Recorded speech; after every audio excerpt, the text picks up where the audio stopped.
Buenos días, queridos amigos, queridos hermanos, estudiosos del Libro de Mormón. Hoy vamos a estudiar la segunda clase de 1 Nefi 1 al 5 del escenario mesoamericano del Libro de Mormón. Y tenemos un análisis muy breve, pero que seguro les va a gustar. Eso está en el primer capítulo de 1 Nefi 1. La lectura del Libro de Mormón comienza con la historia de una familia que vivía en Jerusalén, que fue mandada por Dios para salir de la ciudad, ya que había mucha iniquidad, más o menos en el año 600 antes de Jesucristo. El capítulo 1 de 1 Nefi 3 dice que Nefi es quien narra la historia, que hacía la relación en el lenguaje de su padre, el cual era la ciencia de los judíos y el idioma de los egipcios. Y este tema es fascinante porque hay una prueba irrefutable de que Leí, luego Nefi y su hijo, escribieron las planchas de oro en un estilo de escritura israelita que se usó en el siglo VII antes de Cristo. Es todo un tratado este descubrimiento que en clases futuras vamos a retomar, pero en este momento puedo decirles que el descubrimiento de un estilo literario israelita usado allí en Jerusalén, donde Leí y su familia vivieron, se conoce como quiasmo, el cual es un género literario que se hace a partir de repetición de frases o términos iguales, pero de manera cruzada y conservando una simetría. Esto es sensacional. El Libro de Mormón contiene quiasmos y usted los puede encontrar en el Sagrado Libro. Por favor, lea en internet el artículo llamado ¿Cómo refleja el texto del Libro de Mormón un estilo de escritura israelita del siglo VII antes de Cristo? También es muy interesante saber que Leí, el padre de Nefi, era un científico. Nefi dijo que aprendió de la ciencia de su padre, por lo que sabía los idiomas hebreo y egipcio. Por tanto, estos idiomas se habían alterado 1000 años después, porque en el egipcio reformado, que así le llamaron a este idioma de manera local, así había cambiado. Brian D. Stubbs ha estudiado la familia de lenguas utoaztecas y encontró muchas similitudes con las lenguas semíticas. En los artículos llamados No White, en el número 538, en un artículo llamado ¿Qué sabemos acerca del lenguaje nefita?, podemos encontrar más información del tema. Pero entonces, Leí era un hombre de mucho conocimiento y un hombre obediente a Dios, un profeta. Los judíos se burlaron por lo que Leí les decía, tal como que se arrepintieran de sus maldades y abominaciones, y además les manifestó acerca de un Mesías que vendría a la tierra como redentor del mundo. Respecto a la fecha que Leí salió de Jerusalén, en donde menciona que fue en el primer año del reinado de Sedequías, rey de Judá, hay lectura adicional. Pueden verla en otro No Why, que es una serie de artículos de Central de las Escrituras que sirven para tener mayor comprensión de las Escrituras. En este caso, en el No Why número 475, hay más información de la fecha que salió Leí de Jerusalén. En el 1 Nefi, capítulo 2, en el versículo 2 de este mismo capítulo, hay tesoros maravillosos.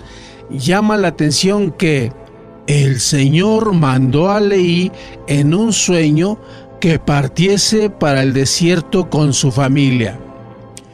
Debemos entender que el desierto ha sido el lugar donde Jehová enseñó a los israelitas a confiar en él.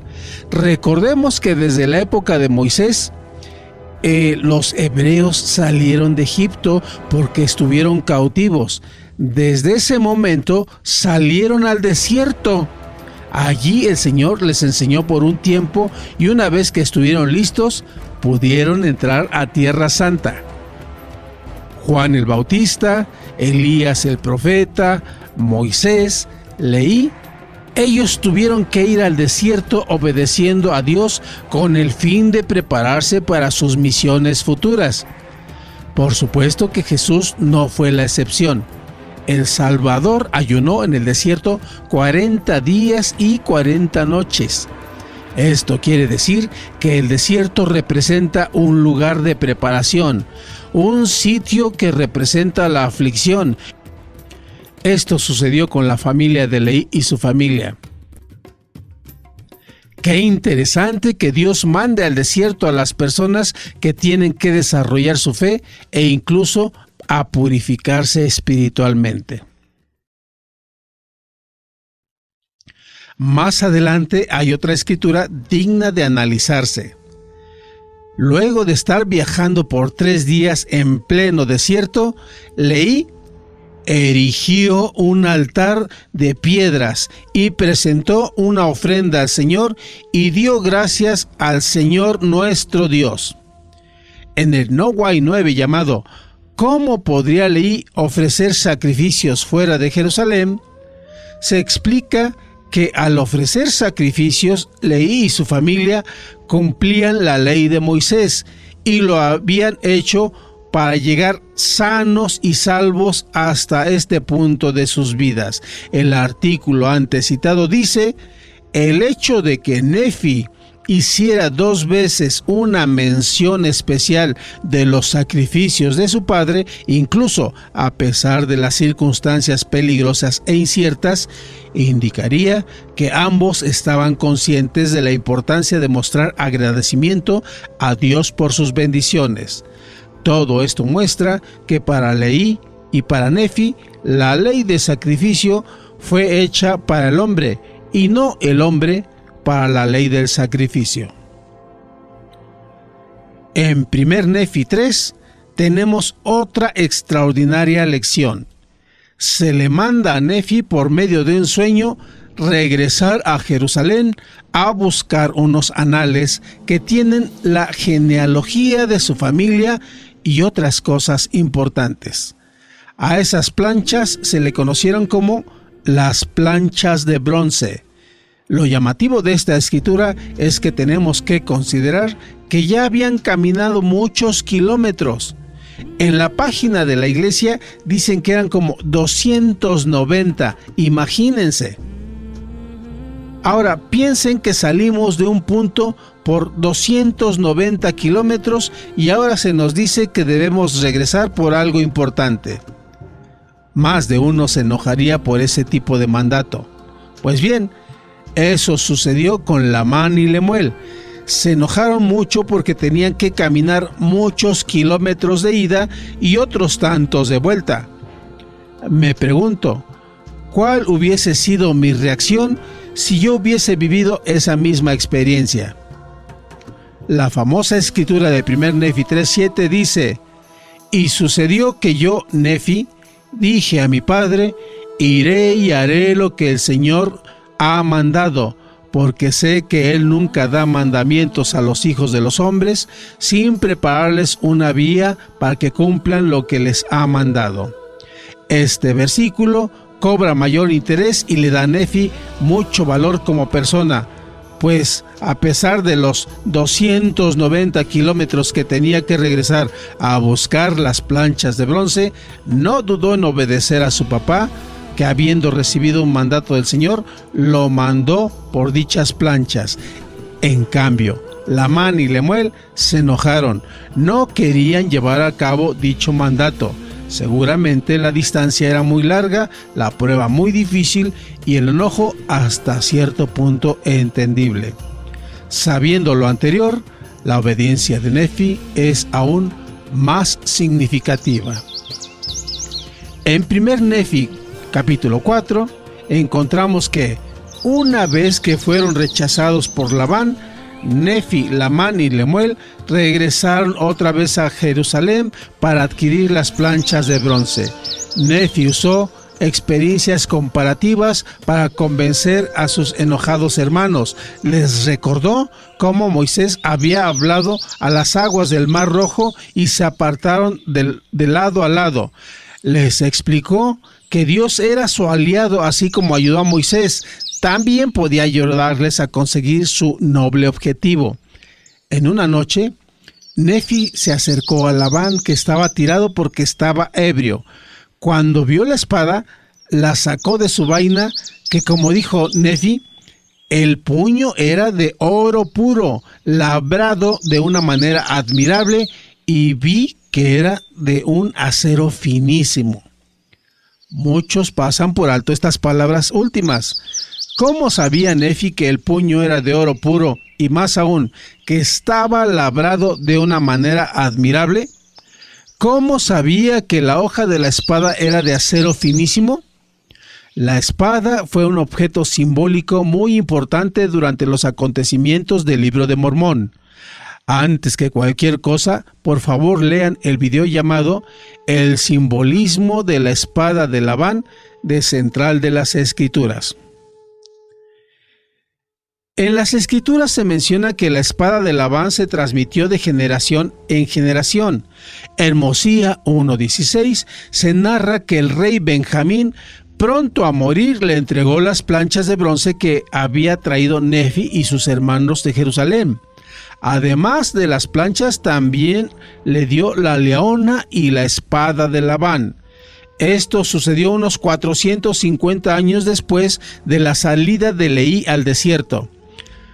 Así que es más que evidente que la espada, al igual que otros objetos, se fueron transmitiendo por generaciones. Incluso se menciona que el rey Benjamín, junto con sus ejércitos, hicieron frente a los lamanitas usando la misma espada de Labán. Podemos darnos cuenta de la importancia de la espada, pero el punto que estamos tratando de explicar es por qué Nefi pudo describir la espada como un objeto bien hecho. Seguramente una de las actividades que pudo tener Nefi y su padre fue el trabajo y venta de materiales de este tipo. De esta manera se explica cómo era un gran conocedor del acero y de la empuñadura bien lograda. Mucha gente se burlaba del tema de la espada de acero de Labán, diciendo que en esa época, en el 600 a.C., no habían espadas de acero, sino que eran de hierro o bronce, pero que no eran de acero. Sin embargo, en 1980, arqueólogos descubrieron una espada que es similar a la descrita en el Libro de Mormón, la cual fue encontrada en Jericó en el año 620 a.C. En el mismo tiempo de la espada de Labán, la espada de Jericó mide 1 metro de largo por 3 pulgadas de ancho y, como ya dijimos, es de acero finísimo. En el capítulo 5 de Primer Nefi sobresalen muchas cosas, entre ellas que una vez que Nefi y sus hermanos rescataron las planchas de bronce, se encontraron que contenían los 5 libros de Moisés, dice la Escritura, los cuales relataban la historia de la creación del mundo y también de Adán y Eva, nuestros primeros padres. Estos libros son los que conocemos como Génesis, Éxodo, Levítico, Números y Deuteronomio. En hebreo a estos 5 libros se le conoce como Torá. Es muy interesante saber que los nefitas conocían el tema de la creación y que este conocimiento estuvo en América y se expandió por todo el continente.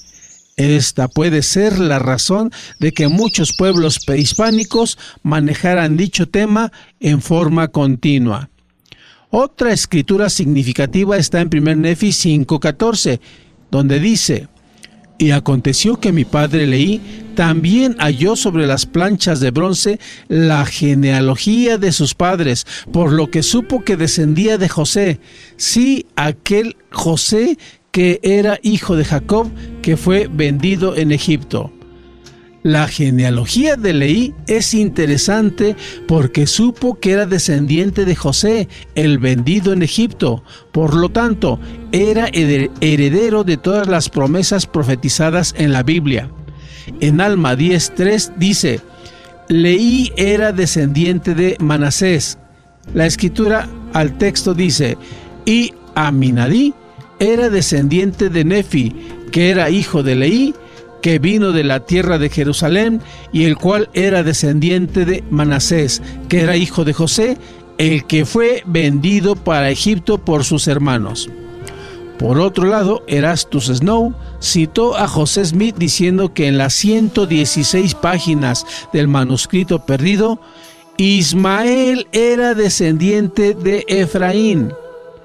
Por lo anterior, tenemos que el continente americano, y según el Libro de Mormón, fue poblado por lo menos por 3 tribus: Efraín por la sangre de Ismael, Manasés por Leví y Judá por Mulec, el de la migración mulequita.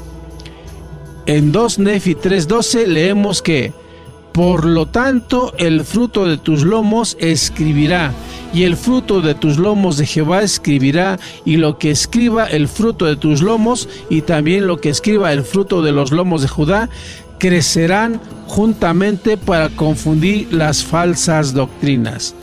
La declaración del Señor a José, quien fue vendido a Egipto, acerca de los escritos de Judá y el fruto de tus lomos, es muy similar a la declaración del Señor a Ezequiel acerca de los palos de Judá y palo de José. Cuando estas dos referencias se leen juntas, queda claro que la vara de Judá es la Biblia, mientras que la vara de José es el Libro de Mormón. Espero que estos apuntes les haya gustado. Gracias y hasta la próxima.